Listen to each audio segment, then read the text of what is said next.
Olá, meus irmãos, a graça e a paz. Quero convidar você para esse momento de celebrarmos a ceia do Senhor, de trazermos à memória aquilo que pode nos dar esperança, né? Abra teu coração, tua vida, eleve a tua mente ao Senhor. Nesse início eu quero convidar você para uma palavra de oração. Pai, nós queremos te bendizer, te louvar, Senhor, pela tua presença conosco, teu amor que se derrama sobre nós e que, Deus, tua presença continue nos envolvendo na comunhão com os irmãos, no partir do pão, nas orações, no tomar do cálice, que a tua glória, Senhor, se derrame sobre nós e nos leve mesmo a esse lugar de adoração genuína e verdadeira, porque grandes coisas tem feito o Senhor por nós e nós queremos nos alegrar diante de ti, Senhor. Amém. Amém. Vamos louvar, engrandecer, cantar, celebrar o Senhor.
te agradecer, Senhor. Nós queremos te agradecer, Senhor, porque nós sabemos que nós temos a tua marca, Pai, em nós. Nós temos a tua marca em nós, Pai. Isso é promessa do Senhor. Você, querido e querida, neste momento possa mesmo sentir o toque do Senhor. Se você tem passado por alguma dificuldade, que os seus sonhos estão sendo frustrados, nesse momento, nesse tempo de quarentena tem sido difícil para você,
ouvir a Tua palavra, Pai.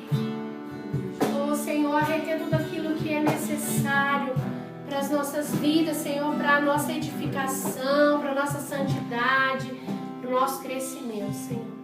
E, Senhor amado, toma diante de Ti a vida do pastor Alessandro. Que ele venha mesmo ser usado por Ti, boca de Deus, nesta hora para falar aos nossos corações, Senhor. Em nome de Jesus. Amém, amém, aleluia.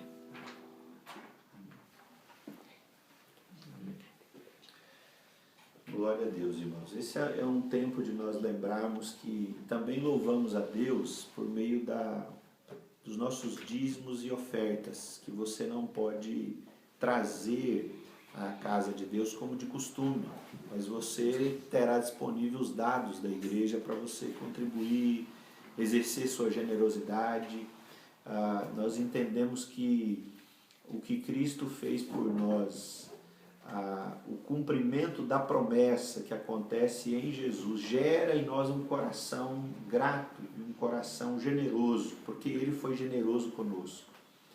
E quando isso nos toma, nos envolve, nos impacta, nós, como expressão da nossa gratidão a Deus, nós abrimos a mão, o coração para abençoar, para compartilhar, para não reter aquilo, a graça de Deus que nos foi dada.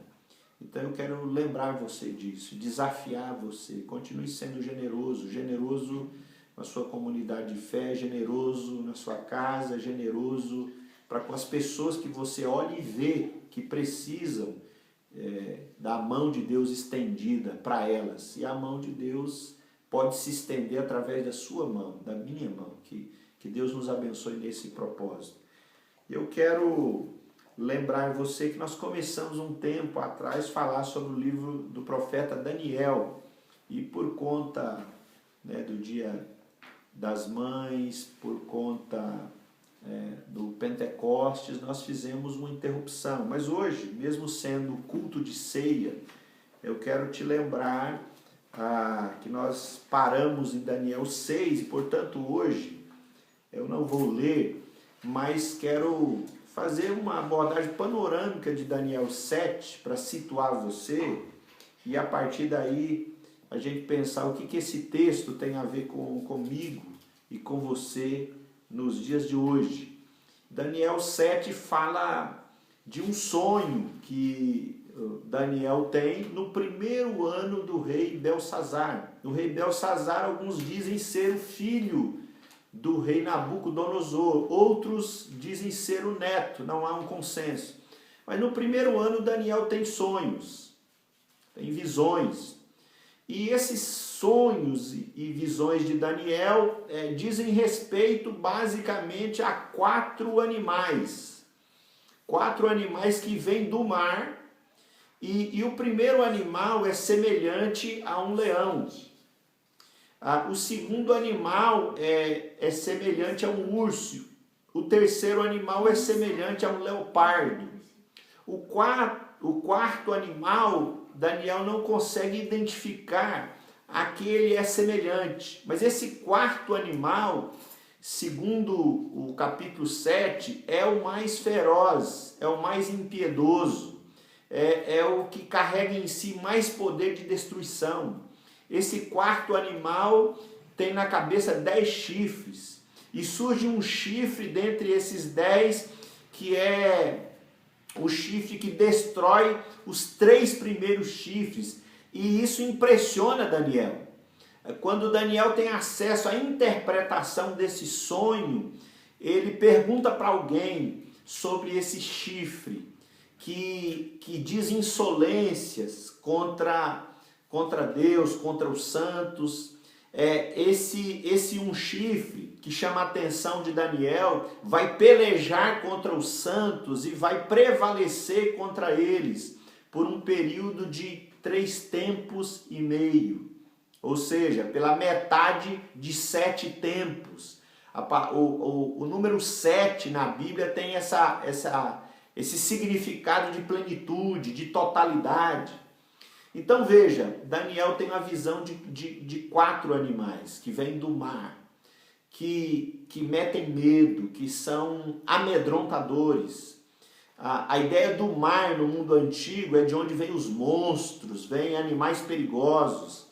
E esses 4 animais que metem medo, que vêm do mar, eles representam 4 reinos. 4 reinos. Alguns vão dizer que o primeiro animal representa o reino babilônico, ou o império babilônico. O segundo, o império médio. O terceiro, o império persa. E o quarto, o império grego. Bom, existem divergências sobre isso, mas basicamente é essa a ideia de 4 impérios que se levantam com força, com poder, com domínio sobre as nações, mas que uma hora esses impérios perdem a sua força, o seu domínio e deixam de existir como impérios. Daniel, no seu sonho também, vê a figura de um ancião de dias, que está sentado no trono. O seu trono é cercado de fogo. Daniel vê esse ancião com cabelos brancos como a lã, com vestes brancas, com sinal de pureza. Ele abre um livro e vai julgar as nações. Diante dele existem milhares de servos que se colocando diante do seu trono, de onde emana fogo, também vão recebendo a pureza desse ancião de dias. Esse ancião de dias é que vai julgar a história, é que vai fazer justiça aos santos. E nesse sonho, e com a interpretação desse sonho, dessas visões, Daniel entende que uma hora o reino, o domínio sobre as nações será entregue aos santos do Altíssimo. Bom, para encerrar a visão e o sonho de Daniel, isso tudo que Daniel vê e que é dado a ele a interpretação, isso tudo deixa Daniel perturbado, deixa Daniel alarmado, empalidecido, e o verso 28 encerra o capítulo 7, diz que ele guarda tudo isso no coração. Agora, o que isso aí tem a ver comigo e com você? O que esse Daniel capítulo 7 tem a ver comigo, né, e com você? E aí, para facilitar nossa meditação, 3 palavras vão orientar a gente aí nessa nossa meditação. A primeira palavra tem a ver com impacto. A segunda palavra é transitoriedade. E a terceira palavra é responsabilidade. Bom, quando Daniel tem essa visão e Daniel começa a ter esse sonho, onde ele vê esses animais, e ele começa depois a receber a interpretação disso tudo, diz o texto que no verso 15, diz assim: quanto a mim, Daniel, meu espírito foi alarmado dentro de mim, e as visões da minha cabeça me perturbaram. No verso 28, diz assim: aqui terminou o assunto, quanto a mim, Daniel, os meus pensamentos muito me perturbaram, e o meu rosto se empalideceu. Bom, parece que o sonho que Daniel tem, as visões que ele tem, que são revelações de Deus para com os impérios e para com o fim dos tempos, isso tudo, essa revelação, ela exerce um impacto sobre a vida de Daniel. Daniel não é indiferente às revelações de Deus. Daniel não é insensível. O apóstolo Paulo escreve uma carta aos Coríntios, se não me engano, e ele fala do coração empedernido. O que é o coração empedernido? É o coração endurecido. É o coração que se tornou impenetrável pela palavra de Deus. E Daniel parece viver uma experiência oposta, porque as revelações que lhe são dadas, elas promovem um impacto na vida de Daniel. Ele fica perturbado, ele não consegue mais viver em paz como antes, ele não consegue mais tocar o dia com a mesma tranquilidade de antes, porque algo foi revelado a ele, ele entende que isso é verdadeiro, é genuíno, ele não consegue mais conviver com sossego. A palavra de Deus também diz que ele guarda isso no coração, porque essas palavras são para Daniel preciosas, são importantes, são palavras ricas para Daniel. E, portanto, elas não são desprezadas, elas não caem no esquecimento rapidamente. E o poder dessas palavras, dessa revelação, é tamanho que elas promovem uma perturbação interior na vida de Daniel. Isso faz a gente pensar que, na medida em que a gente lê a palavra, ouve a palavra e olha para a vida que nós vivemos, para o mundo que nós vivemos, os desafios que nós temos, talvez a palavra vai trazer um pouco, muita perturbação interior para nós. Isso é saudável. Foi assim com Daniel. Lá em Atos, quando no dia de Pentecostes o Espírito é derramado e Pedro vai explicar o que aconteceu, que aqueles homens não estavam embriagados, mas é o cumprimento da promessa, e ele começa a pregar, falar o que fizeram com Jesus. No final, diz que o coração daqueles homens foi compungido, ou seja, foi abalado, foi impactado, ficou impressionado com as palavras de Pedro. Porque é assim, quando nós nos abrimos para a palavra, para as revelações de Deus, nós somos impactados. Nós, de algum modo, nós somos inquietados com aquela palavra que nós ouvimos, porque ela nos chama a uma mudança, ela nos chama a viver uma transformação, ela nos chama a uma mudança de rumo, a uma conversão. Estávamos indo para o norte, a palavra nos convida a convertermos, a mudarmos de rumo e irmos para o sul. Isso gera uma inquietude interior. E essa é a experiência que Daniel está vivendo, uma inquietação. Hoje, dia de ceia, quando a gente pensa no que Jesus fez por nós, que alguém veio aqui e disse, ninguém tira a minha vida, mas voluntariamente eu a dou. E a dou para homens pecadores e pecadoras. E a dou inclusive para aqueles que estão me crucificando. E a dou inclusive para aqueles que me julgaram, me sentenciaram à morte por inveja de mim, me chamaram de blasfemo. Dou para eles. Veja, isso gera uma inquietação em nós, porque nós às vezes não somos capazes de amar nem quem nos faz o bem, dirá quem nos faz o mal. E essa é a experiência de Daniel, de ficar perturbado, inquieto com a palavra de Deus. Segunda coisa que o relato de Daniel 7 traz para nós é que esses reinos são poderosos, metem medo, são violentos, são cruéis, oprimem as pessoas, vêm para mandar e desmandar, não dão a mínima se as pessoas são feridas, eles querem se estabelecer no poder e prevalecer, mas existe uma hora que esses reinos vão passar. Nós que vivemos no presente século já sabemos que o Império Babilônico passou, o Império Médio passou, o Império Persa passou, o Império Grego passou. Depois se levantou o Império Romano, também passou. Mas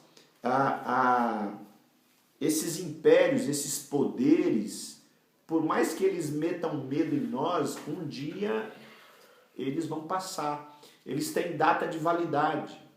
Quando nós pensamos, por exemplo, na morte, ainda mais nesse tempo onde nós ouvimos muito sobre morte, quantas pessoas morreram, diariamente nós podemos ter acesso a um boletim nacional sobre o número de mortos, ou seja, nós vivemos sob a sombra da morte, e a morte é o que mete medo em nós, porque ninguém simplesmente tem medo de ir ao médico e receber o resultado de um exame que diz que ele ou ela está com câncer.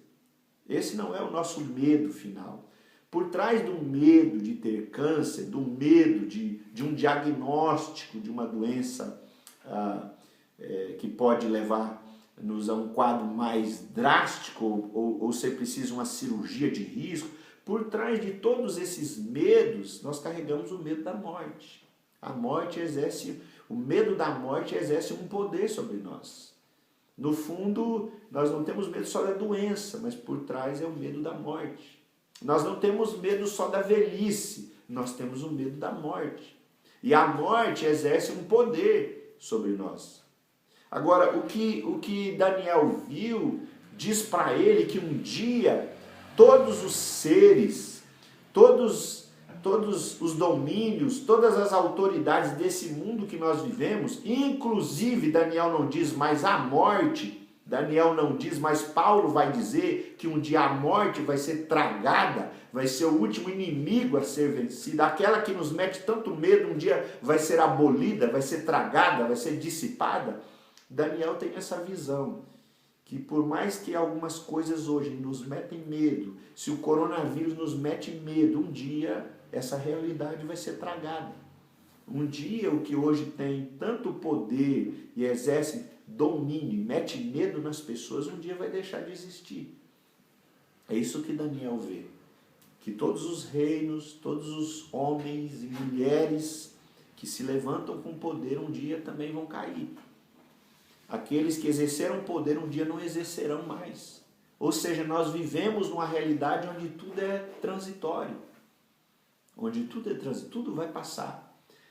Leia Eclesiastes e você verá isso sendo dito praticamente em 12 capítulos. Que tudo é vaidade, tudo é passageiro, tudo é transitório, tudo passa. Aqui nada é para sempre. Ou seja, a ceia do Senhor nos faz lembrar de que a nossa vida aqui é de passagem. Que Jesus veio aqui, passou por aqui, para também me lembrar e te lembrar que a nossa vida não é para sempre aqui. Aqui nós estamos de passagem. Terceira coisa que a experiência de Daniel no capítulo 7 nos traz, a primeira tem a ver com esse impacto que Daniel sofre quando tem acesso às revelações, a percepção de Daniel de que os reinos são transitórios, porque nessa vida tudo passa. A terceira coisa importante aqui é que Daniel ouve que um dia o reino, o domínio, o poder vai estar nas mãos dos santos do Altíssimo. O ancião de dias vai delegar o poder e a autoridade aos santos do Altíssimo. Ou seja, aqueles que se curvam, que estão servindo ao Altíssimo, vão receber dele a autoridade. Agora, quando Jesus veio aqui, os discípulos entenderam isso de um jeito diferente. Dois dos discípulos chegaram para Jesus e disseram: Mestre, quando o Senhor entrar na sua glória, usufruir da sua glória, deixa que a gente se assente um à sua direita e outro à sua esquerda. Isso está lá no Evangelho de Marcos, capítulo 10, verso 35 em diante. Deixa que um de nós se assente à tua direita e à esquerda. Ou seja, permite que a gente ocupe os lugares mais importantes do teu reino, da tua glória. E aí Jesus disse assim, nesse mundo que vocês estão vendo aí, as coisas são assim. As pessoas que têm poder, elas se assentam numa cadeira para mandar e desmandar. Mas entre vocês não é assim. Quem quiser ser grande, que seja servo, seja diácono, seja garçom, que serve as pessoas nas suas necessidades. Quem quiser ser o primeiro, que se coloque em segundo plano, que coloque os seus interesses em segundo plano, porque assim é nesse reino. Então, quando Daniel tem essa visão de que o reino vai ser entregue aos santos do Altíssimo, e os discípulos começam a usufruir desse reino na pessoa de Jesus, Jesus é que diz para Pedro que a chave do reino está sendo entregue para eles, e ele tem o poder de abrir ou de fechar a porta do reino. Então, esse reino não é como os outros reinos. Esse reino não é o reino onde as pessoas que nele estão e que ocupam autoridade nele metem medo nos demais. Mas esse reino, as pessoas que estão nesse reino, que possuem esse reino, exercem a sua autoridade para servir as pessoas. Não exerce a sua autoridade para simplesmente mandar nas pessoas, para oprimir as pessoas, mas para servir as pessoas. É isso que Daniel começa a ver, que um dia o reino vai ser dado aos santos do Altíssimo. E eles terão a responsabilidade em lidar com a autoridade que a eles foi conferida. Jesus mostra para os discípulos como é que a gente é responsável com o reino que nos foi entregue. Como é que Jesus mostra isso em João 13, quando ele, na última ceia, ele toma uma bacia com água, uma toalha, e ele vai lavar os pés dos discípulos, inclusive de Judas, o traidor. Porque nesse reino que é entregue aos santos do Altíssimo, nesse reino, a autoridade é exercida com serviço, e não com voz alta, e não com espada, e com lança, e com cavalo, e com guerra, mas a autoridade é exercida com serviço. E eu quero convidar você a uma palavra de oração. Hoje é nosso culto de ceia. E Daniel foi impactado pelas revelações. Não adianta você querer saber o que tal animal significa, sobre detalhes de como vai ser os últimos dias, de como será. E se você não é um homem, uma mulher, que ao ter acesso às revelações é impactado, é mexido, seu interior se perturba, você tem seu coração compungido. Nesse dia de ceia, nós também somos lembrados que só existe um reino que é eterno, que é aquele reino que começou na pessoa de Jesus aqui. Esse é eterno. Os demais reinos todos passarão. O partido político que talvez você confia tanto, um dia vai passar. Mas existe um que não passa jamais, cujo poder não é para coagir, mas é para servir. E esse seu governo é eterno. E é ele que nos convida a celebrarmos a sua morte e a sua ressurreição.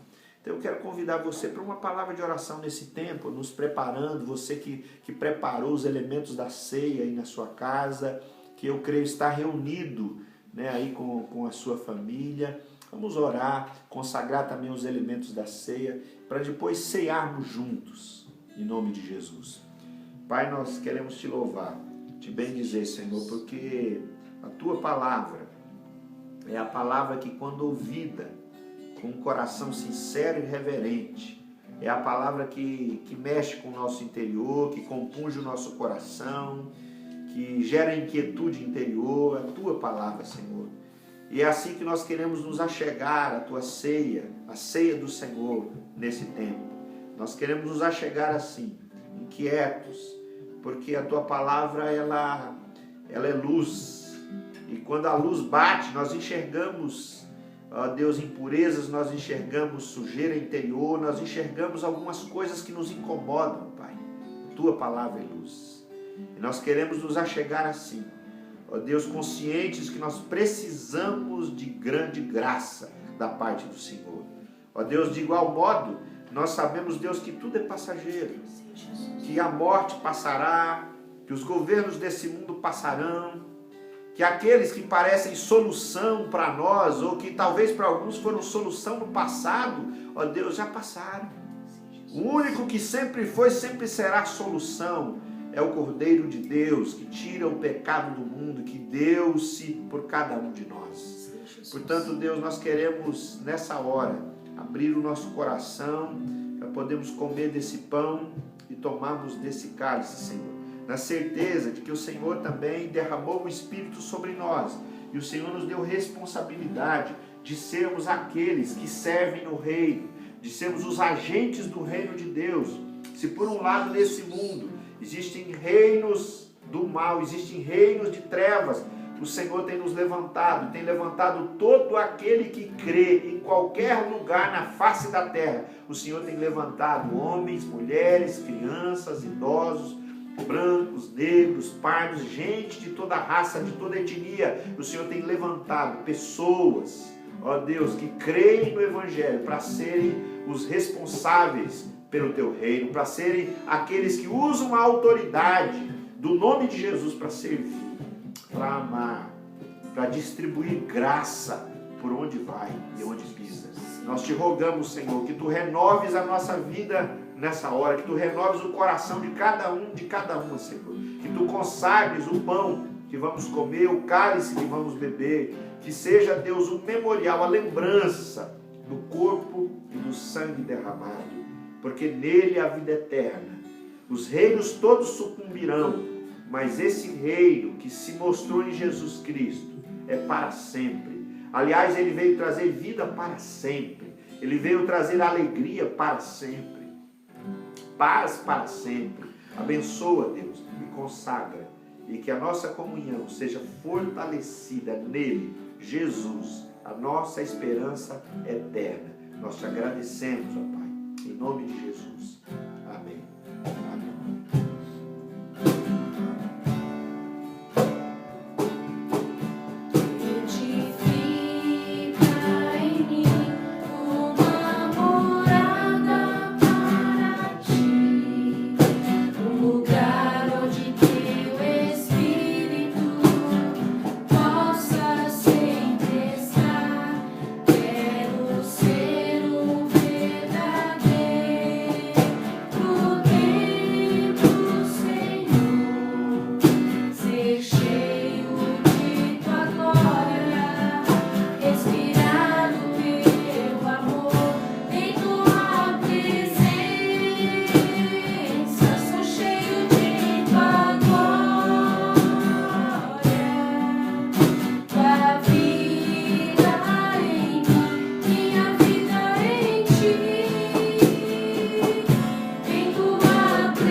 noite em que Jesus foi traído, ele tomou o pão e, tendo partido o pão, deu graças, dizendo: isto é meu corpo, que é dado em favor de vós.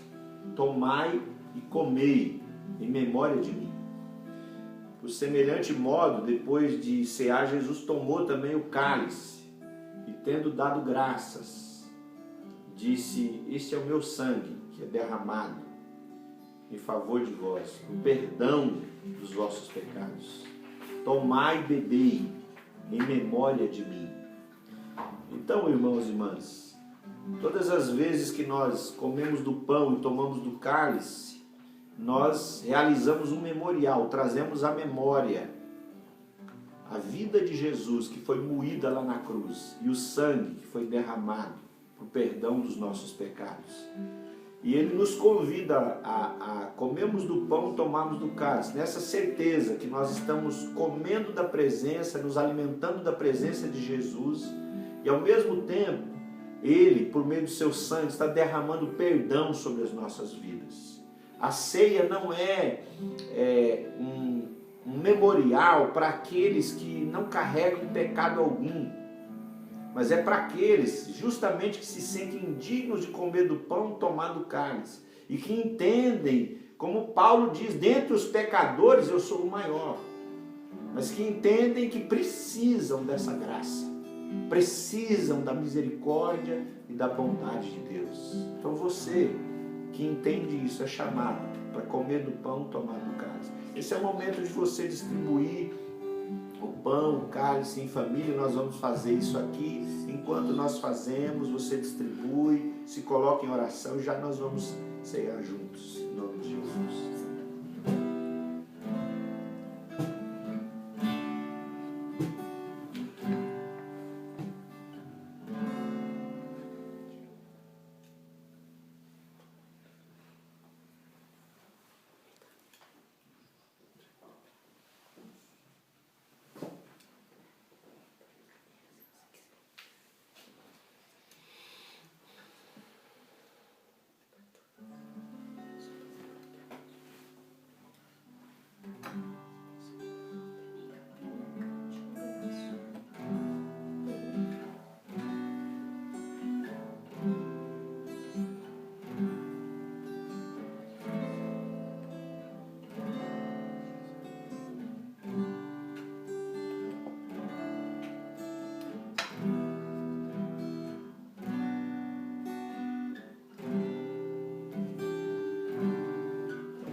Do pão e tomemos do cálice, nessa certeza de que o Espírito de Deus está sobre nós, que a presença de Jesus não está no pão ou no cálice, mas a presença de Jesus está aqui, comigo, com você, e Ele é que tem nos envolvido, que tem nos ministrado, e Ele que vai nos fortalecer nesse tempo de cearmos juntos e comermos juntos. Coma do pão na convicção de que a presença de Jesus vai te alimentar, e do cálice na certeza de que o perdão de Cristo está sobre a sua vida. Ele é o Cordeiro de Deus que tira o pecado do mundo. Coma do pão, tome do cálice nessa convicção.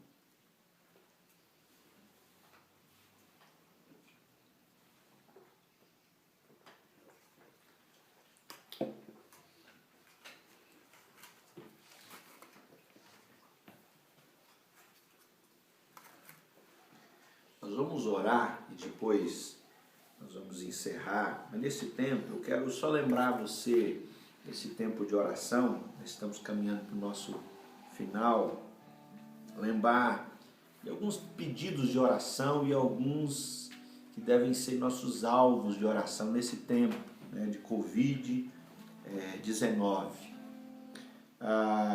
Existem irmãos que nesse tempo, justamente nesse tempo de Covid-19, começaram, por exemplo, um negócio próprio, justamente nesse período conturbado. Então, oremos por esses irmãos que lá no comércio que abriram, tem a sua fonte de renda, de onde eles tiram o provimento para suas necessidades diárias, básicas. Oremos por eles.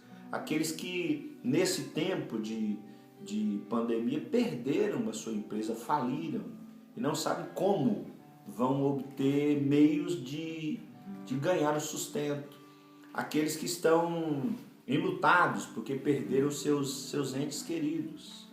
Aqueles que estão nos ajudando, os homens e mulheres que são da saúde. Talvez você pense que aqui em Ribeirão, por não ter caso algum, as pessoas não estão tão expostas assim, né? Talvez você pense isso, mas isso não é razão para nós não orarmos por eles e também por aqueles que estão, por exemplo, em cidades e lugares onde são chamados de cidades foco, onde existe um número grande de casos, de mortes, como por exemplo em Manaus, você deve ouvir. Oremos então por essas famílias, né? Por essas pessoas, por esses irmãos, né? Pai, nós queremos te louvar, te bendizer nesse tempo, ó Pai.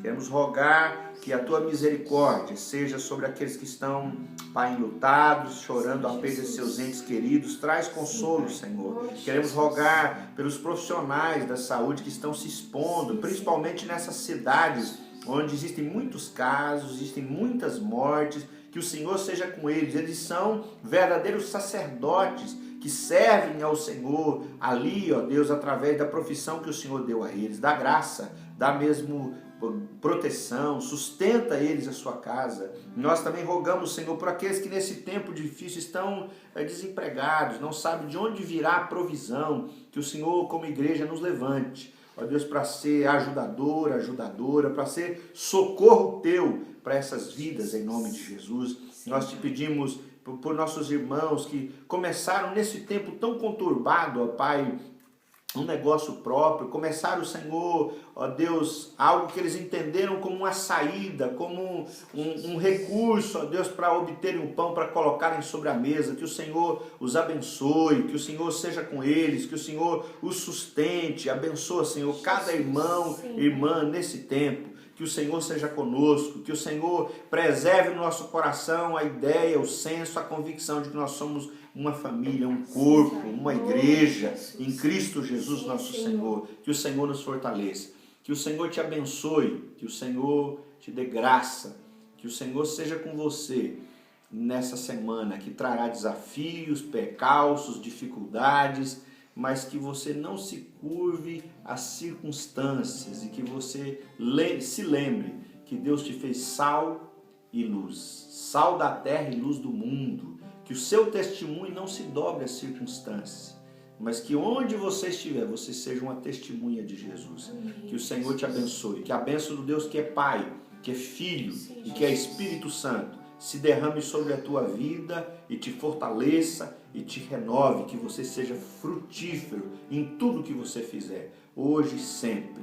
Um abraço, fique na paz, que Deus te abençoe grandemente nessa semana.